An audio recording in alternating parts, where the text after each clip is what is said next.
Hello once again, this is Prashant Kulshreshtha. मैं PK news के माध्यम से आप लोगों के सामने फिर मौजूद हूँ। जी हाँ, आप मुझे मोरलाइज करने वाले इंटरव्यू पर देखते रहते हैं। जी हाँ, हमारे जिले के एक होनहार छात्र जिसने एएमयू से आरसीए से कोचिंग भी ली, उसकी यूपीएससी के जो हमारा एक बहुत बड़ा कहते हैं कि यूपीएससी एक बहुत बड़ा एग्जाम होता है, उसमें AIR 86 आई है। जी हाँ, हम जानेंगे असद जुबैरी से कि उनका सफर किस तरीके से रहा। इंटरव्यू शुरू करने से पहले मैं एक शेर उनके लिए बोल दूं साहिल लुधियानवी साहब का कि हजार बर्ग गिरे लाख आंधियां उठें, वो फूल खिल के रहेंगे जो खिलने वाले हैं। जी हाँ, स्वागत है मेरे नेटवर्क पर। That is PKN Asad Zubairi. कैसा रहा आपका सफर? सर काफ़ी लंबा सफ़र रहा है और काफ़ी अच्छा रहा। उतार चढ़ाव तो बहुत सारे रहे थे, लेकिन फाइनली आज रैंक मिली है तो बहुत अच्छा लग रहा है। कितने साल आपने तैयारी की है? टोटल मेरी तैयारी 4 साल की रही है। 2019 से पढ़ना स्टार्ट किया था और 3 अटेम्प्ट्स रहे यूपीएससी, 2021 और 2022। तो पिछले लास्ट 2 अटेम्प्ट में आपने क्लियर किया था कुछ? जी, मैंने फर्स्ट अटेम्प्ट में प्रीलिम्स नहीं कर पाया था मैं, और सेकेंड अटेम्प्ट में मैं इंटरव्यू तक पहुँचा था, बट मैंने फाइनल लिस्ट अराउंड 8 मार्क्स से मिस करी थी, और इस अटेम्प्ट में रैंक 86 है। आपका प्रेफरेंस क्या रहेगा, IAS, IPS या IFS? नहीं सर, मैं foreign service, Indian foreign service को प्रेफर कराया मैंने, बिकॉज मैं काफ़ी इंटरनेशनल रिलेशंस और डिप्लोमेसी में इंटरेस्ट रखता हूँ, और आई होप कि इस रैंक पे मुझे वो मिल जाएगी। तो सर, मैं ये जानना चाहूँगा कि आपका एजुकेशन बैकग्राउंड क्या है? आपने किस चीज़ में तालीम हासिल की है, ग्रेजुएशन, पोस्ट ग्रेजुएशन में? जी, मैंने पहले तो 12th क्लास AMU से करी, उसके बाद मैंने मैकेनिकल इंजीनियरिंग से BTech करा है। नहीं, मैंने MNNIT इलाहाबाद से किया था। उसके बाद मैंने पोस्ट ग्रेजुएशन नहीं करा है। मैंने 1 साल थोड़ा काम किया हीरो मोटोकॉर्प में, फिर मैंने वो रिज़ाइन करके यूपीएससी की तैयारी करी है। जी, तो आप किससे इंस्पायर हैं यूपीएससी के लिए? आपके फैमिली में कोई होता है, या बेसिकली होता है कि किसी को पावर की आदत होती है, मतलब कि हम पावर को एंजॉय करें, और किसी में समाज सुधारक होने की भी आदत होती है, तो आप किस चीज़ से इंस्पायर हैं? सर, पावर से तो मैं इतना इंस्पायर्ड नहीं था। मेरा जो इंटरेस्ट था, जो कि एक डिप्लोमेसी और एक इंटरनेशनल रिलेशंस में मैं काफ़ी इंटरेस्ट रखता था, और मैं काफ़ी डिप्लोमेट्स को फॉलो भी करता था। जैसे हमारे अभी करंटली जो एक्सटर्नल अफेयर्स मिनिस्टर हैं, डॉक्टर एस जयशंकर, उनकी मैंने बुक पढ़ी थी, वो अभी तक की भी है मेरे पास। तो ये सब मेरी इंस्पिरेशन थी कि मैं देखता था कि IFS ऑफिसर्स कैसे होते हैं, और मुझे IFS ही करना था, तो इसलिए मैंने एग्ज़ाम अटेम्प्ट किया था। क्योंकि मुझे लगा कि इंडियन फॉरेन सर्विसेज जो है वो बिल्कुल लीक से हट के है, उसमें पावर का तो मसला नहीं है, रिलेशनशिप पर ज़्यादा फोकस किया जाएगा, जो इंटरनेशनल रिलेशनशिप है। तो एक बात मुझे बताइए असद साहब, इंटरव्यू का बड़ा क्रेज होता है यूपीएससी का, क्या सवाल पूछे गए? तो कुछ यूनिक सवाल जो है वो डिस्कस करिए हमारे व्यूअर्स के ऊपर, ताकि जो अपकमिंग यंगस्टर हैं वो उससे इंस्पायर हो सके। जी, तो ये क्वेश्चन मेरे लिए काफ़ी अच्छा है, क्योंकि मेरा थोड़ा डिफरेंट इंटरव्यू हुआ था। सो बेसिकली होता क्या है कि एक डिटेल एप्लीकेशन फॉर्म होता है, जिसे हम डैफ बोलते हैं। उसमें हमारी सारी डिटेल होती है, सारी हॉबीज़ होती हैं, जिसके बेस पे हमसे क्वेश्चंस पूछे जाते हैं। तो मेरी एक हॉबी थी कि मैं ब्लॉग्स लिखता हूँ। एक वेबसाइट है कोरा करके, उस पर।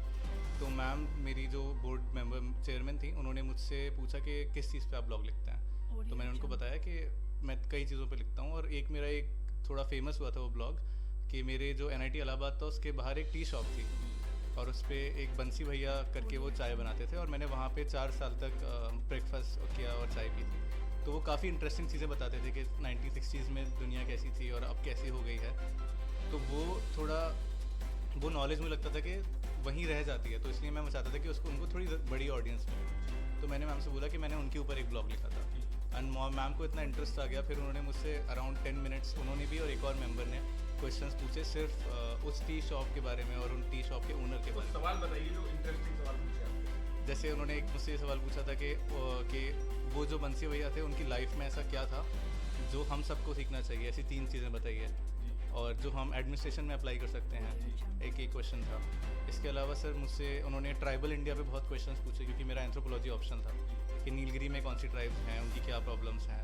और AMU पे एक क्वेश्चन बहुत अच्छा आया था, जो AMU पे उन्होंने एक क्वेश्चन पूछा था मुझसे कि करंट इंडियन सोसाइटी में, जैसे AMU एक यूनिवर्सिटी है जिसपे अलग अलग कल्चर, अलग अलग लैंग्वेज, रिलीजन के लोग आके एक साथ पढ़ते हैं, तो इन यूनिवर्सिटीज़ का आज की सोसाइटी में क्या रेलिवेंस है, ये क्यों इम्पोर्टेंट है आज के लिए।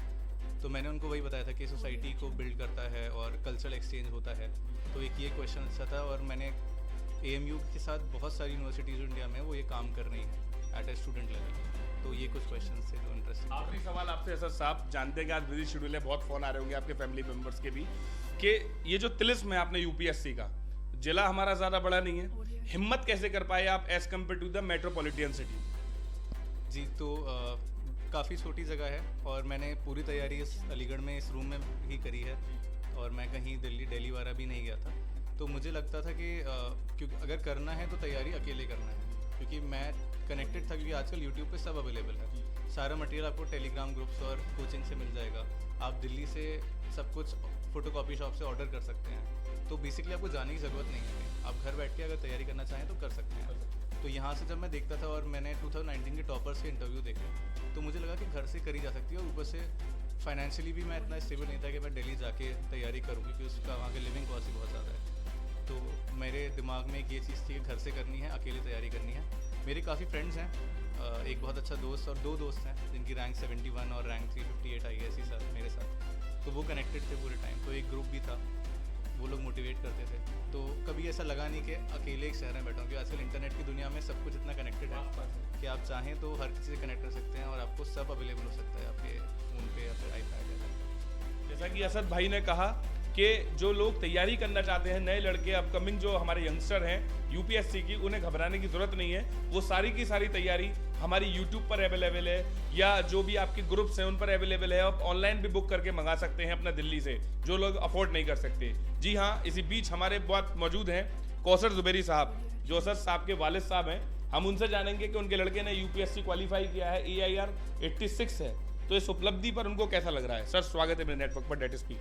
मुझे बेनतहा खुशी हो रही है। मेरा ये सबसे बड़ा इन्वेस्टमेंट और अचीवमेंट यही है जी कि मेरे बेटे ने क्वालिफाई किया और भारत पूरे ख़ानदान का नाम रोशन किया मेरे लिए। इसी बीच हम जानेंगे उनकी माताजी से कि उनको किस तरीके से लग रहा है। उनका लड़का जो है यूपीएससी क्वालिफाई किया है। मैम स्वागत है। कैसा लग रहा है आपको? बहुत अच्छा लग रहा है मुझे, बहुत ज़्यादा। मेरा यही एम था कि मैं अपने बच्चों को बहुत आगे तक ले जाऊं ताकि समाज में सबका नाम रोशन हो और पूरे मेरी फैमिली में सर्वोच्च हो। और मेरा ये एम अल्लाह पाक ने पूरा कर दिया। बस मुझे बहुत दिली खुशी है, मैं दिल से खुशी जाहिर करती हूँ कि मेरा बेटा आज इतने अच्छे मुकाम पे पहुँचा है। बस मैं मेरा पूरा सपोर्ट इनके साथ रहा। हर जगह इनके साथ इंटरव्यू में गई, हर जगह मैंने इनका सपोर्ट किया, खाने में पीने में हर चीज़ में मैं इनके साथ रही। के मोरलाइज इसी तरीके के मोरलाइज करने वाले इंटरव्यू के लिए जुड़े रहिए विस्तृत रिपोर्ट PKN न्यूज़ के माध्यम से। धन्यवाद।